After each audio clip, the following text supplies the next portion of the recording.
우리에게 소원이 하나 있다면 예수님처럼 살아가는 것입니다. 그래서 우리는 첫 번째 단계로 비워내야 합니다. 따라합니다. 비워내라. 시작. 비워내라. 예수님께 아무리 찾아봐도 찾을 수 없는 것들이요, 우리에게는 수시로 나타납니다. 예수님께 아무리 찾아봐도 찾을 수 없는 것들이 우리에게는 가득 차 있습니다. 악한 것, 위선, 욕심, 미움, 시기, 질투, 비난, 원망, 불평, 게으름, 나태함, 교만, 수많은 것들이 우리 안에서 수시로 올라옵니다. 그래서 예수님처럼 살려면은요, 따라합니다. 비워내라. 시작. 비워내라. 비워내십시오. 두 번째 단계, 따라합니다. 채워 넣어라. 시작. 채워 넣어라. 예수님께는 가득 차 있는데 우리에게는 없는 것들이 있습니다. 그래서 예수님께 가득 차 있는 것을 우리는 채워 넣어야 합니다. 용서, 이해, 사랑, 인내, 자비, 충성, 온유, 절제, 겸손, 순결, 순종, 나눔, 평안, 기쁨. 예수님께는 가득 차 있는데 우리에게는 없는 것들이 있습니다. 따라합니다. 채워 넣어라. 시작. 채워 넣어라. 아멘. 오늘 비우십시오. 그리고 예수님께 가득 찬 것을 채워 넣으시기를 간절히 원합니다. 세 번째 단계 따라합시다. 살아내자. 시작. 살아내자. 비웠으면, 채웠으면 그 다음에 우리가 해야 할 일은 살아내자입니다. 누구처럼? 시작. 예수님처럼. 누구처럼? 예수님처럼 살아내야 될 줄 믿습니다. 아멘. 세상 모든 영광 버리고 예수 따르길 원해. 거룩한 주의 말씀 깨달아 감사 찬양하세. 아멘. 아멘. 주님이 우리를 위하여 고난을 당하시며 생명의 깊은 사랑 알게 하심. 예수 닮기워. 아멘. 은혜가 되면 아멘. 아멘을 크게 하겠습니다. 너희 안에 이 마음을 품어라. 그리스도 예수의 마음이라. 아멘. 질문입니다. 내 인생은 누구의 손에 붙잡혀 있는가? 내 인생은 무엇에 붙잡혀 있는가? 중요합니다. 하나님의 손에 있다. 나는 주님 안에 있다. 나의 정체성이 정말로 중요합니다. 그래서 세상 살아가는 동안 우리는 주님 안에서 하나님의 자녀입니다. 고백해야 될 줄 믿습니다. 아멘. 아멘. 나의 인생의 손은 하나님께 있습니다. 믿으시면 아멘. 돈에 있나요? 사람들이 있겠습니까? 자녀들이 있겠습니까?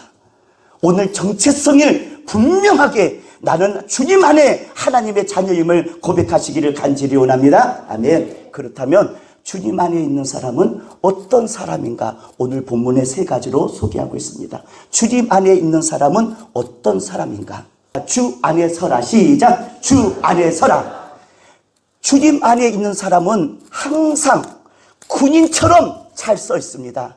어디에 서라? 주 안에 서라. 믿으시면 아멘. 너의 인생의 뿌리가 주님께 내려가야 된다 이 말입니다. 네.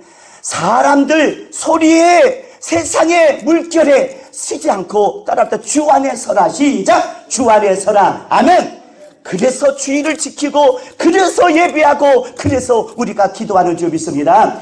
군인처럼 흔들리지 말고 잘 쓰세요. 잘 쓰세요. 주 안에 있는 사람들입니다. 두 번째는요, 주 안에 같은 마음을 품어야 합니다. 주 안에 있는 사람은 어떤 사람이냐? 너랑 나랑 같은 마음을 품어야 합니다. 그 마음이 뭐냐? 따라합니다. 예수의 마음. 시작. 예수의 마음. 2절에 보니까 유오디아에게 고난돼요. 순두기에게 고난돼요. 그래서 에이아에게 물어봤어요. 무슨 이야기냐 했더니 빌립보 교회 안에 유도디아가 있대요. 일을 하다가 서로 다툰 거예요. 순두기와 다툰 거예요. 나는 이렇게 가야 되는데 너는 이렇게 생각하느냐. 교회 일을 하다가 유오디아와 순두개가 서로 싸우고 감정이 안 좋고 기분이 안 좋은 거예요. 그런데 참 좋은 사람들입니다. 이 사람들. 주 안에서 같은 마음을 품으라. 고나고 고나면서 따라합시다. 주 안에서 같은 마음을 품으라. 시작. 주 안에서 같은 마음을 품으라. 아멘. 교회 일을 하다가 의견 차이가 있었습니다. 그러나 고나고 고나면서 하는 말, 주 안에서 같은 마음, 예수의 마음을 품으라. 믿으시면 아멘. 자, 신기하게 이 사람들은 어떤 사람이냐. 3절 말씀해 봤더니요, 참으로 나와 멍에를 같이 한 사람이래요.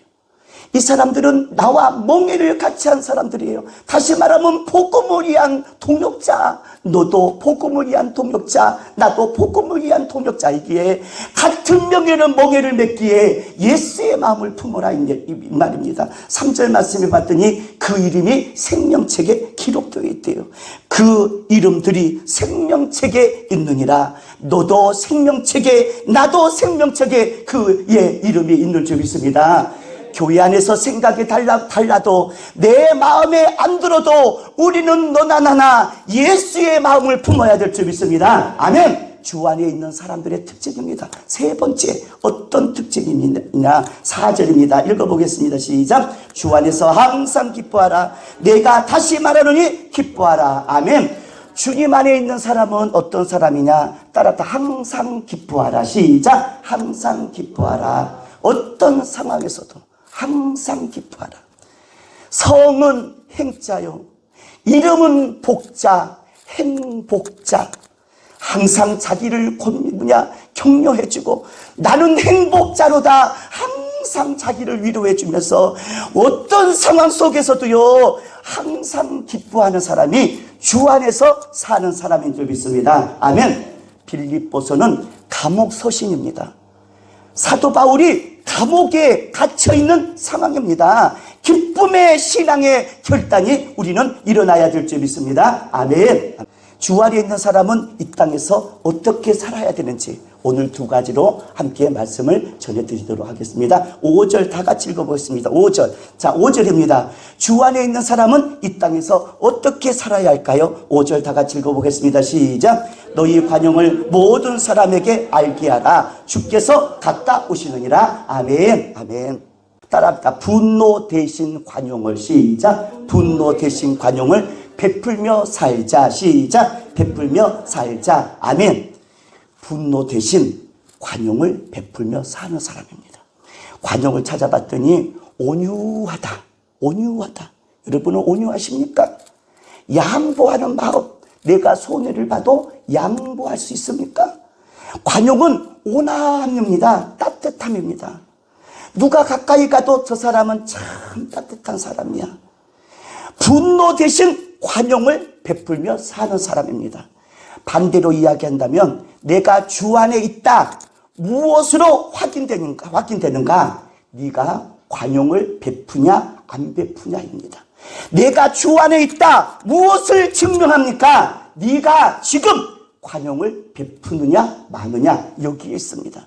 내가 주 안에 있다면, 주 안에 풍덩 빠져 있다면 우리는 관용을 베풀며 사는 사람들인 줄 믿습니다. 아멘. 아멘. 아멘.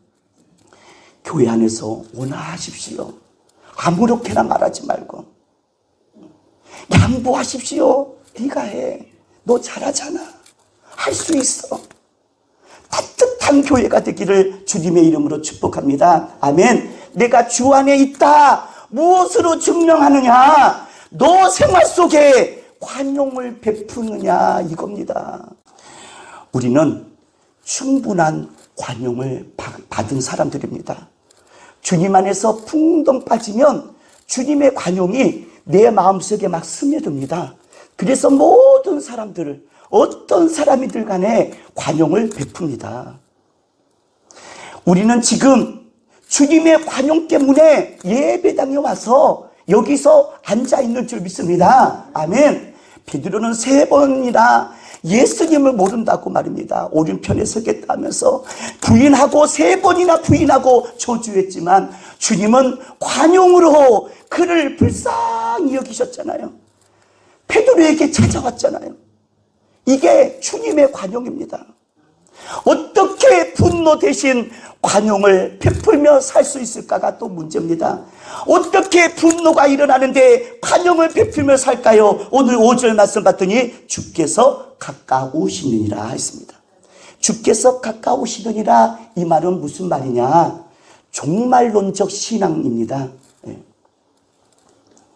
다시 말하면 예수님의 재림이 임박했다라는 뜻입니다. 관용을 베풀어야 할 이유는 주님이 가까이 오신 거예요. 이제 재림할 때가 돌아왔구나, 마지막 때구나, 그래 내가 마지막 종말 때구나 깨닫는 사람은 주님이 가까이 계시기에 나는 모든 사람들에게 관용을 베풀 수가 있는 줄 믿습니다. 아멘. 목회를 하다 보니까 죽는 순간에 사람들을 많이 만납니다. 죽음 앞에 서 있는 사람들은요, 공통적인 언어가 있습니다. 이게 종말론적 언어입니다. 무슨 언어냐? 미안해, 뭐 돈, 자녀 다 말 안 해요. 사람이 죽는다, 죽는 순간에 여러분도 마찬가지일 거예요. 무슨 말을 하냐?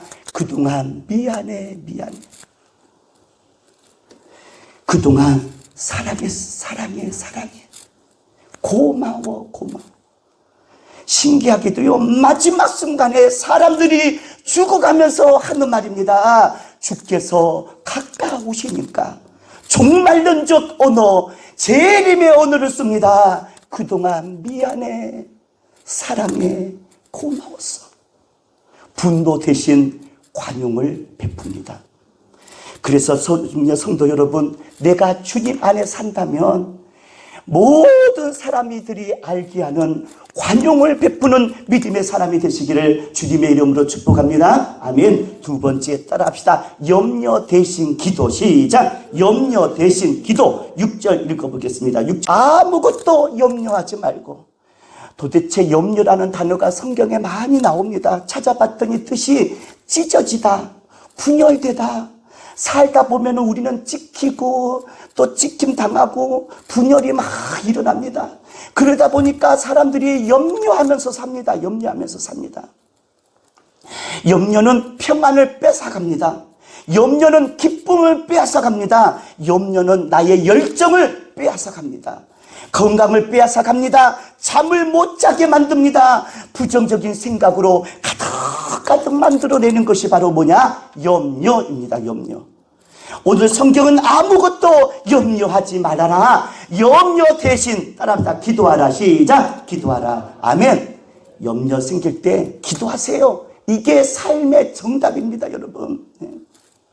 질문. 어떻게 하면 염려를 무찔릴 수가 있을까요? 어떻게 하면 염려를 물리칠 수가 있을까요? 따라합시다. 기도. 시작. 기도입니다. 기도하면 염려가 사라집니다. 믿으시면 아멘. 기도하면 염려가 해결됩니다. 아멘. 기도하면 하나님께서 염려를 맡으시고 역사하여 주시는 줄 믿습니다. 아멘. 기도예요. 기도. 어찌하여 당신은 기도를 하면서도 염려하고 기도하며 안 하면서도 염려하십니까? 염려 대신 우리는 기도하는 믿음의 사람들이 되시기를 주님의 이름으로 축복합니다. 아멘. 기도할 수 있는데 왜 걱정하십니까? 기도하면서 왜 염려하십니? 기도하면서